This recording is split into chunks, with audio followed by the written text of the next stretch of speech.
A big part of Danganronpa is of course despair. Typically, in any form of fiction, antagonists bring said despair, even outside of Danganronpa. So, is it surprising that the topic of today's video happens to be about Danganronpa's antagonists? Hot take, but no, I think not. I might even rank them a little as I'm going, since I'm a very opinionated and passionate guy. I'm not political or anything, but heck, I love Nagito, and damn can Kikichi be basic sometimes. I'll structure this in a synopsis on Danganronpa antagonists as a whole, and then I'll cover them individually. So, anyway, you ready? I am, I think. Spoilers ahead for the games, but not really the anime. Also, I'm mentioning Haiji. Warning.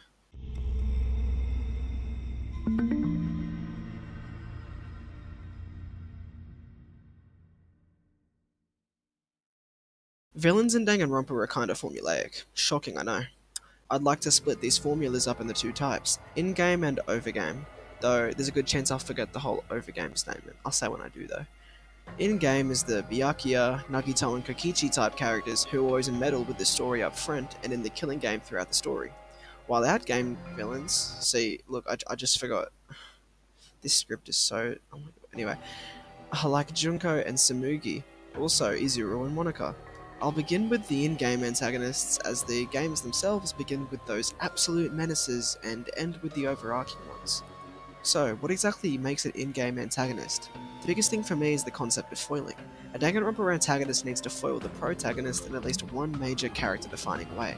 Examples would be things like Makoto's naive nature against Byakuya's straightforward and cold nature, or Hajime's normalcy going against Nagito's insanity. Shuichi and Kokichi are the least foiling as the game is, as I've said in other videos, unique. They are definitely opposites, but Kokichi's foil is Kaito. Shuichi is more of a product of their battle, rather than being in the battle itself. However, you can argue Kaede is a foil to Kokichi for the same reasons as Makoto and Byakuya, though in completely different ways. Naive and suspicious. Also, Kamaru's innocence completely foils Haiji's cruel and unforgiving nature. On top of being a foil, the antagonists of Danganronpa need to actually be antagonists, not just some petty contradiction to our playable character. They need to push the story forward, and Byakuya is the weakest example of this. However, he does have direct interventions like in cases 2 and 5, and still personally affects Makoto and the overall cast to multiple degrees. Nagito and Kokichi take this to the next level, always having suspicion cast on them by the others, and literally pulling the biggest things in cases 4 and 5. Kokichi does the most, however. Even Haiji has some importance to this plot of Ultra Despair Girls, primarily in the final chapter. So, we've got those 2 points. Now what else? Well, they, for some reason, need a hyperfixation on something. Typically this contributes to foiling, and even the outgame antagonists have this. Byakuya with logic, Nagito with hope, and Kokichi with lies. Also, Haiji with hating kids? I don't know. Notice with Nagito and Kokichi how their fixations don't directly rival the protagonists, while with Byakuya it does. The writing improves throughout the games, yay! Finally, I'll talk about outgame. This will be shorter, they're always masterminds and are always related or are literally Junko. Junko is obviously Junko. Izuru brought in the alter ego, Junko. Tsumugi aims to replicate Junko, and Monika does the same thing as Tsumugi. Her cult continues way past the second game it seems. They also have something to do with despair every time, the only oddity being Tsumugi is the character she tries to play loves despair, but she herself wants a hopeful ending like the other games. Finally, for these guys, the outgame antagonists are always evil for almost no reason besides a few droplets of lore. Whether it be Junko's upbringing, Monika's manipulation, but honestly she was evil from the start, and Samugi's nothing, they always have an intentionally shallow backstory since they don't always need a complicated backstory to work well. Okay, that's a basic rundown on the formula of antagonists in these games, if it was basic at all.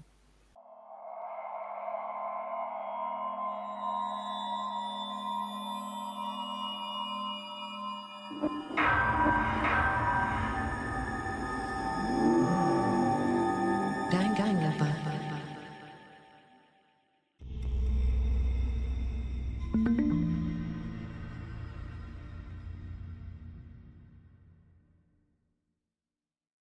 Let's begin with Byakuya Togami, the ultimate affluent progeny.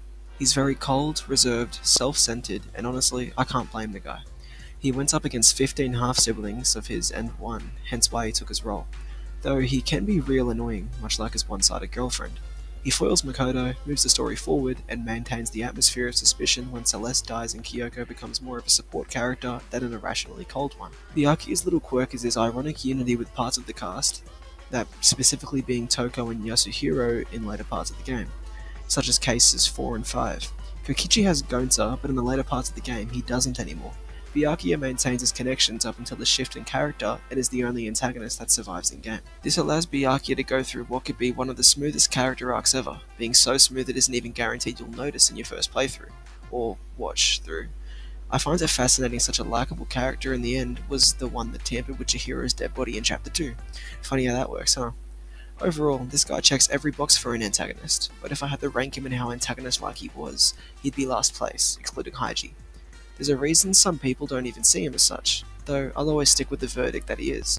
As a character overall, I'd rate him above Kokichi, Monika, Izuru, Haiji, and Samugi. I'll give him 3rd place out of the 8 antagonists I'm covering today. Also, isn't it interesting how this guy's the only not delusional one of all the antagonists in general? I mean, he might be a little if he considers himself a god to an extent, but comparing him to others, I think he's fine. Though even Kokichi has some good opinions. Oh, the morally convoluted nature of Danganronpa's wide variety of characters. So annoying sometimes. Overall, Byakuya is definitely the most unique of the antagonists in my opinion, even in general without the 2 categories I made. Okay, moving on to Nagito, my favourite.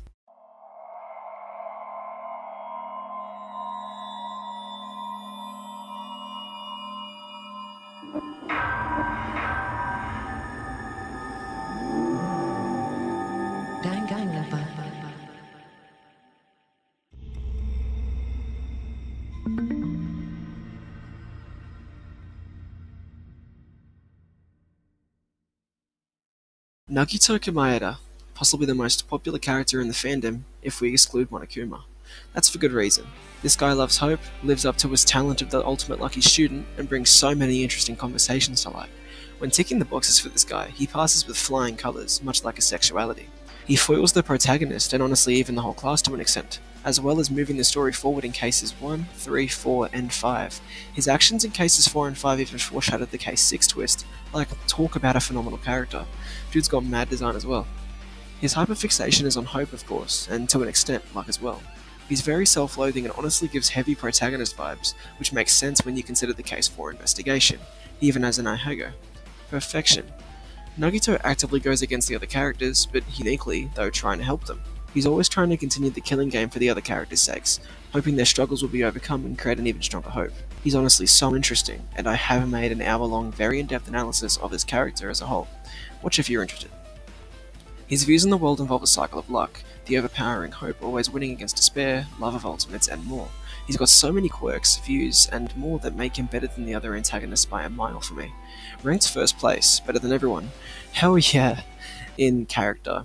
As an antagonist, he's 3rd place. Byakuya has views, but they aren't exactly fresh or innovative, just basic, self-centered, and cold angles to see life from. Nagito has things I have never seen before, and I might never see again. On top of this, he's an antagonist in Ultra Despair Girls, this time in the middle of Monika and Haiji. He continues utilizing interesting views of the world, and continues trying to create hope. The reason he isn't a main antagonist is because he doesn't check a box, that being foiling the protagonist, or at least having some strong dynamic with them. Nagito exists to push the story forward solely this time, which is a little disappointing, but I wouldn't want to reuse the same character twice. Danganronpa 2.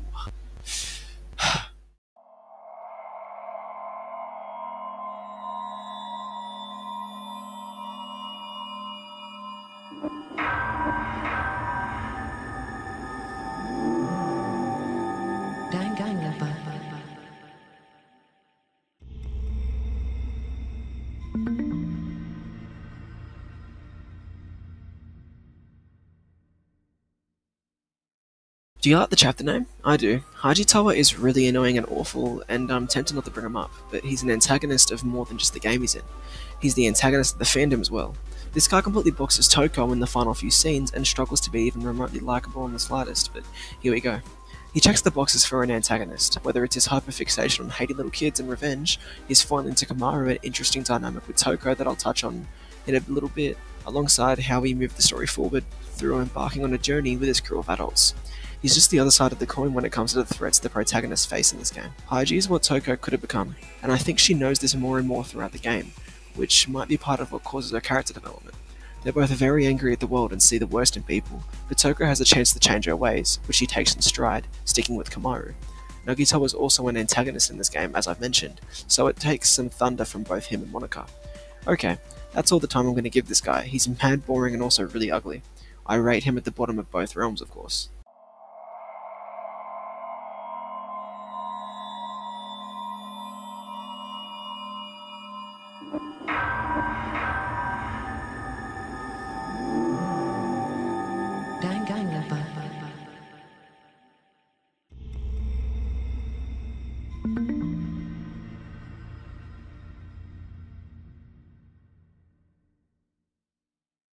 Kokichi Oma, Ultimate Supreme Leader, or possibly Ultimate Liar, and the guy of controversy, the guy of lies, the guy of being bad for being bad. He moves the story the most out of any antagonist, is the most antagonistic, yet foils the least. He checks the boxes once again, as his lies both draw similarities yet opposites to Kaede and Shuichi respectively. He goes against the rest of the cast, much like Nagito, even more this time. His hyperfixation is on malice and lies, which to most would go hand in hand. However, he brings an interesting commentary to the concept of truth and lies, which makes him very appropriate for the game. Though, as a character, it is very forced sometimes, as for such a childlike guy, him being serious still weirds me out. I also love this guy's dialogue, as he is definitely the most entertaining of all the in-game antagonists. He's extremely shallow to make up for this though, which does annoy me, as he would have been good on paper, just not in execution. Back to how he moves the story forward, he's always trying to break the group up in what I believe to be an attempt at avoiding murders, since Kaede's death was a result of the very thing he tried to prevent. He does almost end the killing game, though V3's Case 5 doesn't hit as hard as Danganronpa 2's, as the use of electro hammers, electro bombs, and exoseals kinda ruin it for me. Also, Maki and Himiko's involvements with the case. However, dude is indisputably smart. I like his angle on things and respect his character. As an antagonist, I put him in first place, though as a character, he comes in fourth.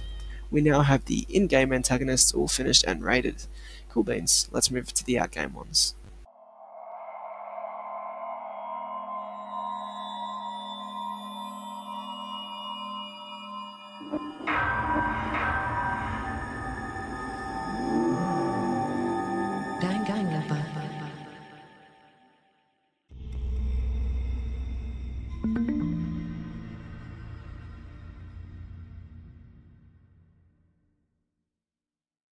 Junko Enoshima. She's wild, she's definitely not a child, and there's at least 1,000 crimes committed by her that should be filed. The ultimate analyst, fashionista, and despair.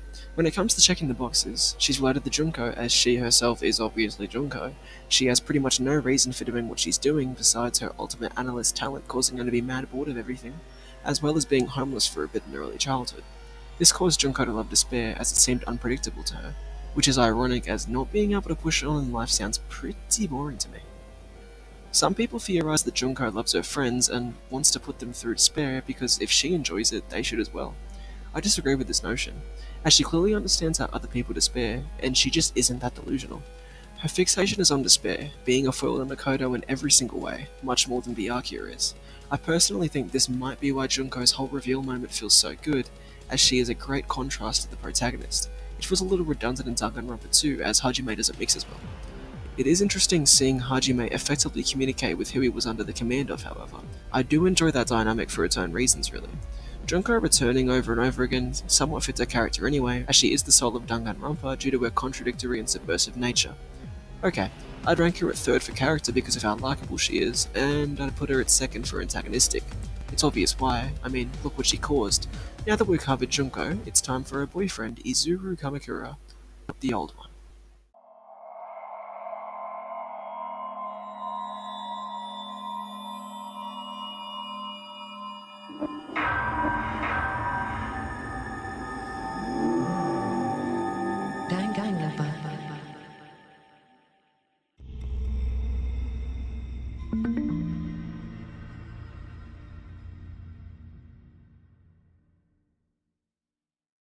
I'm the ultimate poet. I mean, just look at these chapter names. I'm good at what I do. So, Izuru Kamakura, the ultimate hope, or Hajime Hinata, really depends on who you see him as. This guy isn't particularly evil per se, but he sort of is simultaneously. He's too dry to have purely evil intent, but it's clear he causes negative things for the people around him. Whether it's flicking people like King Spirits Beard Chastaful, or giving more than 10 ominous stares an anime episode. Wait, I shouldn't even be mentioning the anime. Okay, in Danganronpa 2, Izuru plants the Junko virus into the Neo World program, causing the killing school trip. This is why, for me, he is the mastermind, and it's interesting that he's also the antagonist. His fixation is on not being bored, and he's one of the ultimate despair, hence his relation to Junko. He has a pretty detailed story, but technically the exact same motive as Junko, which is, as I said, being bored as hell. Izuru just does stuff for the sake of doing stuff, it seems. There isn't much else to say, as he's like the Diavolo of Danganronpa. Hardly any screen time, and isn't explained very much by anyone else. He disappears as quickly as he shows up, at least in the games. I'd rank him as an antagonist in 5th, as he doesn't particularly have any evil intent, nor does he solo people like the other antags. Junko helps him out, and he helps out Junko a little. As a character, I'd rank him 5th as well, since he's as boring as they come. Ironic as it is, despite his hatred for boredom, he is what he hates. Though I appreciate his edginess sometimes, and, well, I can't say much else. I'll be moving the moniker now. Haiji's sister.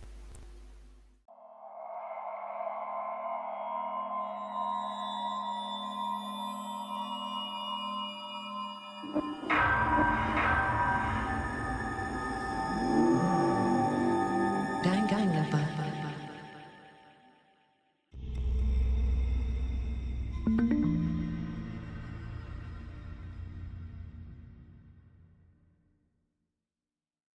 I'm so good at making names. Alright, Monogatara, the quote-unquote second coming of Junko Enoshima, and the little ultimate homeroom. In another episode, Ultra Despair Girls, she enslaves Nagito, controls majority of the children in Towa City, stirs up Haji Towa, and harasses both Kamaru and Toko behind the scenes. See why she's an outgame antagonist to me? Hope you do. She's fixated on both being the second coming of Junko, and as a result of this, despair overall. She's evil to effectively every extent, but has a more detailed backstory and motive than the other outgame antagonists. That was not detailed enough to not check this box. She was abused like her friends, so she faked being paraplegic and was taken in by Junko and ended up wanting to be like her big sis. This is pretty similar to Tsumugi in terms of wanting to be like Junko, and she delivers, for a bit. She's an interesting foil and similarity to Kamaru, as she says herself that they both try to imitate their siblings and both failed. This comes off as a passing the torch kind of thing when compared to Trigger Happy Havoc, and that's cool, I like that. I feel like Monoko goes 3rd last as a character and 4th as an antagonist. She is malicious and causes a lot, yet she's also boring and pretty basic as a person. Literally monodam with even less personality and more annoying. Though, after making this section, I do like her a little more, not gonna lie.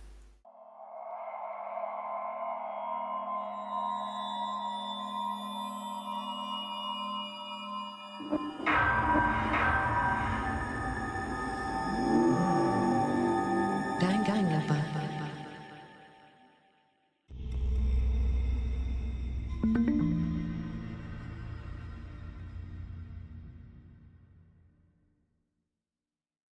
Finally, Tsumugi Shirogane, the ultimate cosplayer.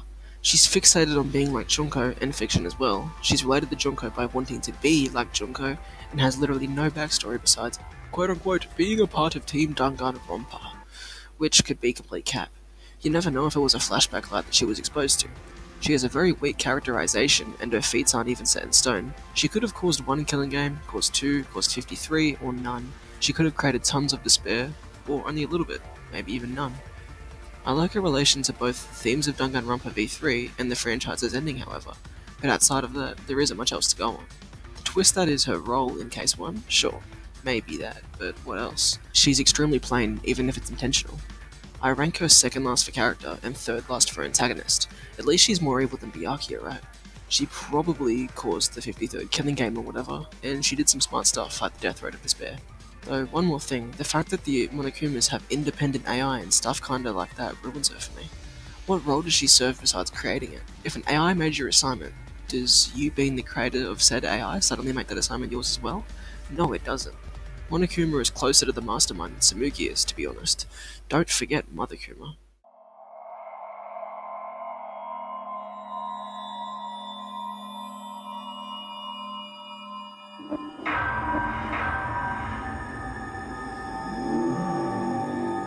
Danganronpa.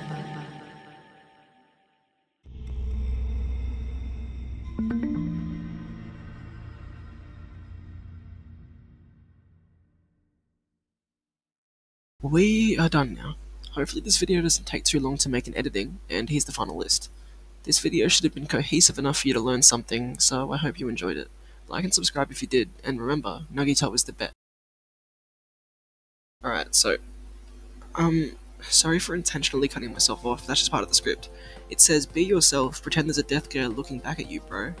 And that's, a bit odd, but, you know, I will do that, because I do it every video. So today's little Blackout gameplay segment, with no music or anything, is going to be the same as every other one. In YouTube recently, my videos have been, like, declining in popularity, but I'm still growing, right? Like, as a channel, I'm growing still. And on top of that, I've made friends with, the Sushi Saihara and Frosty Iruma. I think it's 6969, 16969, something like that, okay? But, it's cool, right? Like, it's awesome, because I really feel like a YouTuber, and that's what I wanted to do since I was a kid. On top of that, I'll be part of some group content soon, I believe, which will be cool. Whenever that happens, I don't know when for sure, but it'll eventually happen, I hope. And, recently, Frosty Iruma has begun working on a Miyu Iruma character analysis, so, you know, if you like my content, definitely check that out when it comes out. I don't know when it'll come out though. Maybe by the time I finish this, but yeah. And it's really cool because I'm the one that inspired him to make it. So, it's cool. Like, really cool. Anyway, I'm gonna be going now. And I hope you guys enjoy your day or whatever's going on. I hope you enjoy this video. And, bye.